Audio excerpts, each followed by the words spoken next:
I'm super excited to share this video with you today because it is finally time to delve into common autistic traits in women. But first, for those of you who have commented on my adorable stags, I have a new friend. Aww. She's so cute. Belzy came out with an ankylosaurus, and I just had to adopt her. This is Bumpy.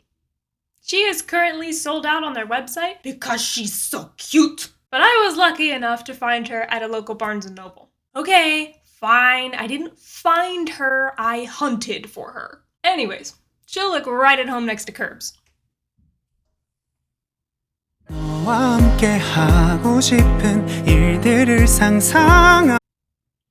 I ship it.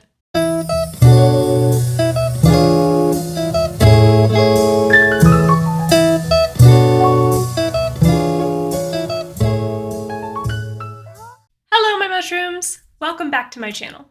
If you're new here, welcome to my cozy corner of the internet, where I aim to spread autism awareness and hope through my story. In this first video of a 4-part series, I will delve into my personal traits and experiences revolving around Rudy Simone's list of common autistic traits in women. There are 4 columns in her chart, and we'll be discussing the first one today, appearance and personal habits. But before we dive in, I need to make a few disclaimers. Disclaimer number 1. These traits are not only found in women. Do you get that? While they are most commonly found in autistic women, they can also be found in autistic men. Because if you've met one autistic person, you've met one autistic person. A disclaimer number 2. These are not official autistic traits.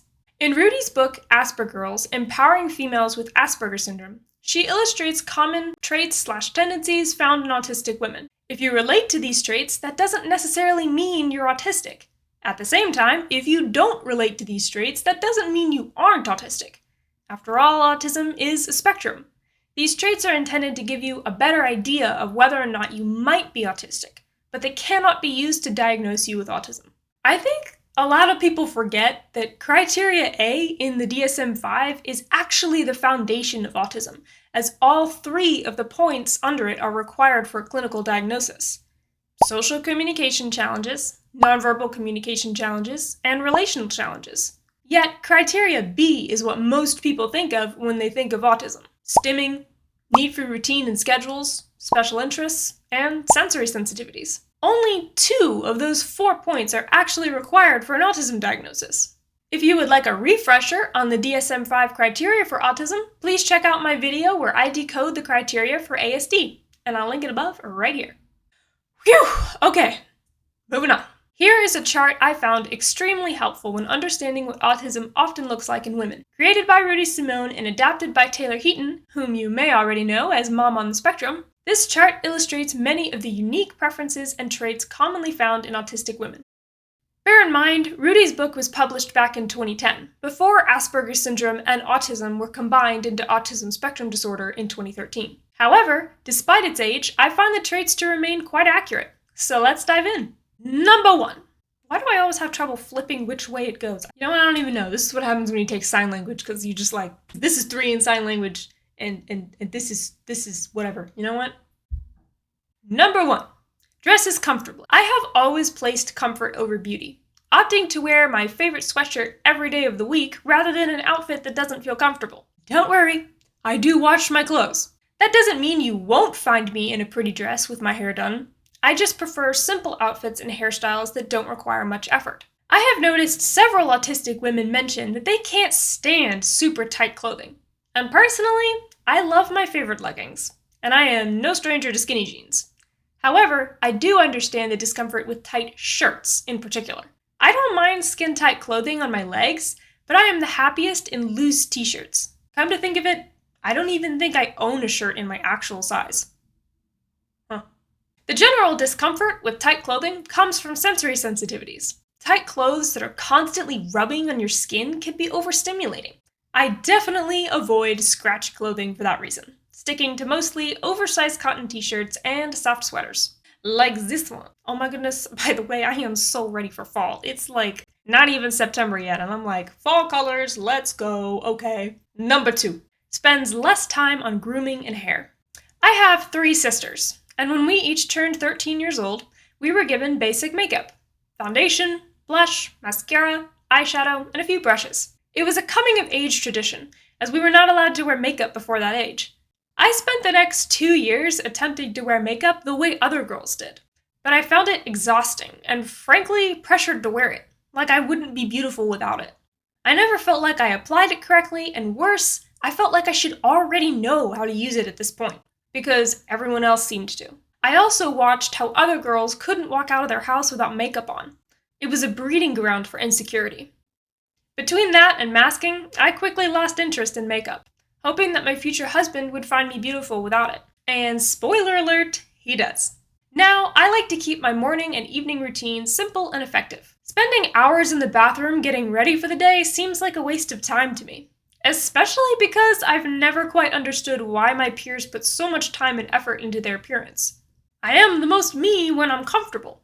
I think the energy that neurotypical women put into their physical appearance is the energy that autistic women use to simply just appear normal. We just don't have any energy left over to spend on our physical appearance. Number 3.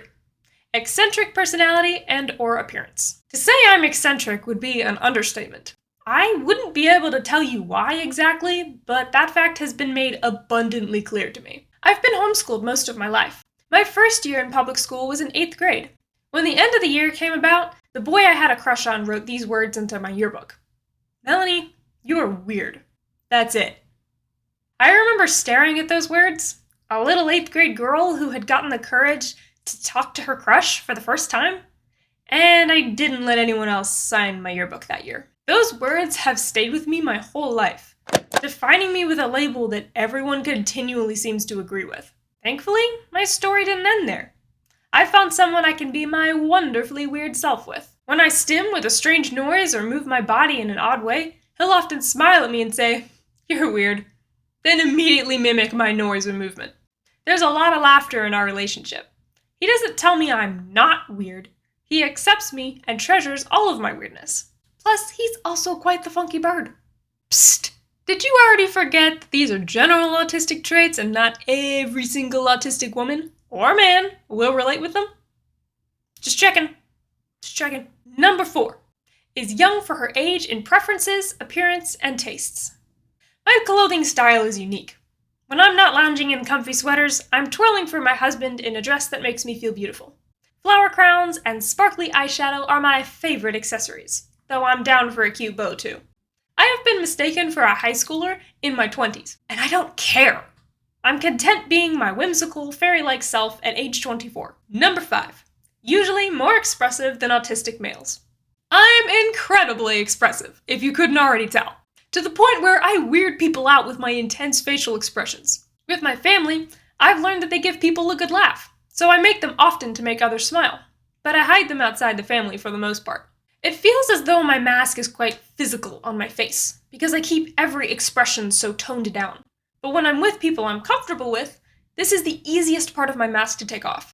I'm visibly extremely happy when I'm happy, and visibly extremely upset when I'm upset.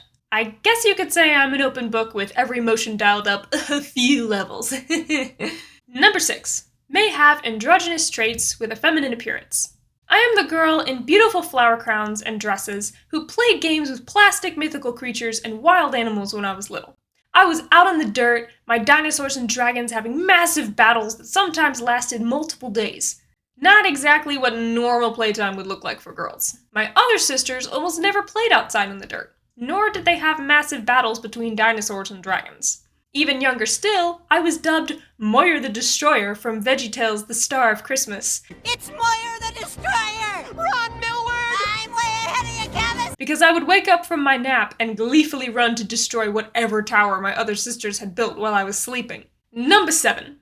Why do I always say number like that? Number 7. Camouflages socially and may lack a sense of identity. Oh my goldfish, yes. My mask defined my entire identity for my whole life. And I know so many autistic people relate with this. This led to a fascination with personality because I didn't understand who I truly was. I was constantly searching for my missing piece, the reason I was so different from other people. Once I discovered I was autistic, I finally found it, and I was able to see myself so much clearer. However, due to all the years I spent masking, taking off my mask is going to be a long, arduous process, like taking 2 steps back and 1 step forward. But it is possible, and I'm working towards it. Number 8, retreats with reading and/or TV and movies. Say no more. While I'm down to get lost in a good book, movies and TV shows are my jam. The majority of my special interests are made up of various TV shows, movies, and characters. When I'm really into a show or movie, I'll watch it over and over and over again. I feel like I'm returning to my friends. It makes me incredibly happy, and the predictability makes me feel safe. Number 9, manages stress with rules, discipline, and routines. One of my gifts is self-discipline, and with it, I create a sense of control in my environment. I am strict on my diet so I can feel healthy and good about my body. I am hardly ever on my phone, because in my opinion, technology divides people, so I stubbornly refuse to fall prey to its addiction. To protect my mental well-being and relationships. But I also have really small routines that, if disrupted, cause frustration. And a lot of it. I have a specific bedtime routine, for example, where every pillow, blanket, and stuffy has its place on the bed. I need to have the sheet and comforter tucked into the crack between the bed and the wall, and it really messes with me when any of these things are out of place or messed up. Number 10, happiest at home or in other controlled environments. I have always been torn between who I am at home and who I am outside of the house. The two are so opposing, I've often felt like the sun and the moon.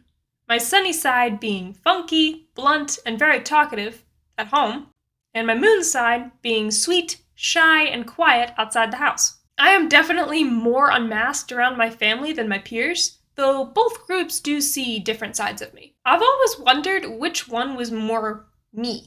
I liked the moon side of me more because she was much more acceptable to people, but my sunny side was much more accurate to who I really am, even though she can be a harder pill to swallow. Today, I am much more of a combination of the two, and I feel the most like me I've ever been.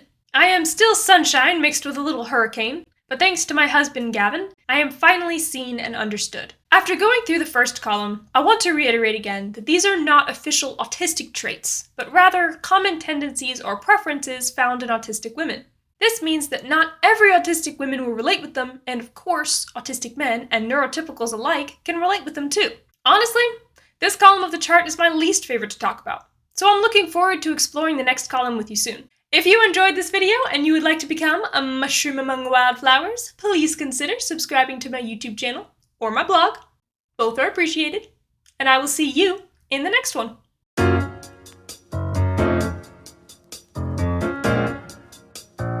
Get back here, you chicken-hearted hooligans! See ya, Moyer the Destroyer!